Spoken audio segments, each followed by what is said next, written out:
ইশতেহার, সেই ইশতেহারে আমরা উল্লেখ করেছি।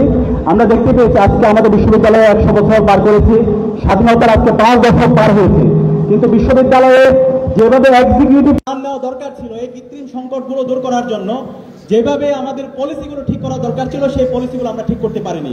ইনশাআল্লাহ শিক্ষার্থীদের ম্যান্ডেট পেয়ে যখন আমরা প্রতিনিধিত্ব করার সুযোগ পাবো, আমরা সবার আগে ঢাকা বিশ্ববিদ্যালয়কে একটি স্বপ্নের ক্যাম্পাস নির্মাণ করার জন্য আমরা এক্সিকিউটিভ প্ল্যান এবং আমাদের পলিসিগুলো ঠিক করব।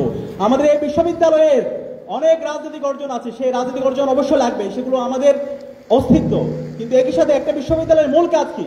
বিশ্ববিদ্যালয়ের মূল কাজ হচ্ছে জ্ঞান অর্জন করা, জ্ঞানের প্রতি শিক্ষার্থীদেরকে আগ্রহ তৈরি করা, নতুন নতুন সায়েন্স, ইনোভেশন, ক্রিয়েশন এবং টেকনোলজির দিকে শিক্ষার্থীদেরকে উদ্বুদ্ধ করা।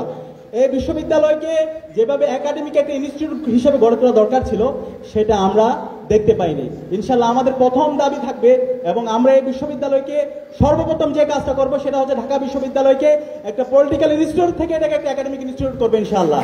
সেই একাডেমিক ইনস্টিটিউট করার জন্য আমাদেরকে শিক্ষক নিয়োগ যে প্রক্রিয়া আছে সেটাকে পরিবর্তন করতে হবে। এখানে কোনো দলীয় বিবেচনায় কোনো শিক্ষক নিয়োগ হবে না, শিক্ষক নিয়োগ হবে মেরিটোক্রেসির ভিত্তিতে। একই সাথে আমাদের ক্লাসের মধ্যে আমরা যারা ছাত্ররা আছি, আমাদের শিক্ষকদেরকে আমরা পর্যালোচনা করতে পারি না। এই যে ক্লাসের মধ্যে আমরা শিক্ষক যারা আছে, শিক্ষকরা হবে আমাদের সিনিয়র স্কলার, আমরা যারা ছাত্ররা আছি আমরা হবো জুনিয়র স্কলার। শিক্ষকদের মূল্যায়ন সিস্টেম আমরা চালু করবো। আমাদের যে একাডেমিক মেইল আছে সেই মেইলের মাধ্যমে আমরা আমাদের যে গবেষণা, ইন্টারন্যাশনাল, ন্যাশনাল যত ধরনের আমাদের পেপার আছে সেই জার্নালগুলো অ্যাক্সেস থাকবে। আমাদের যে ভর্তি প্রক্রিয়া থেকে শুরু করে একাডেমিক যত কাজ আছে সেই কাজগুলো আমাদেরকে হলে যাইতে হবে না, আমাদের বোনদের রেজিস্টার বিল্ডিং এ দৌড়াইতে হবে না, হলের মধ্যে তাদেরকে লর্ডের মধ্যে আচরণ করবে না।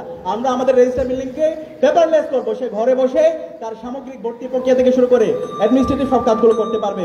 এবং একই সাথে আমাদের আবাসন সম্পদ থেকে শুরু করে স্বাস্থ্যের নিরাপত্তা, খাদ্যের নিরাপত্তা এবং আমাদের নারীদের জন্য নিরাপদ ক্যাম্পাস গড়ার জন্য আমরা আমাদের লড়াই চালিয়ে যাব। সবাইকে অসংখ্য ধন্যবাদ আমাদের কথা শোনার জন্য। ধন্যবাদ।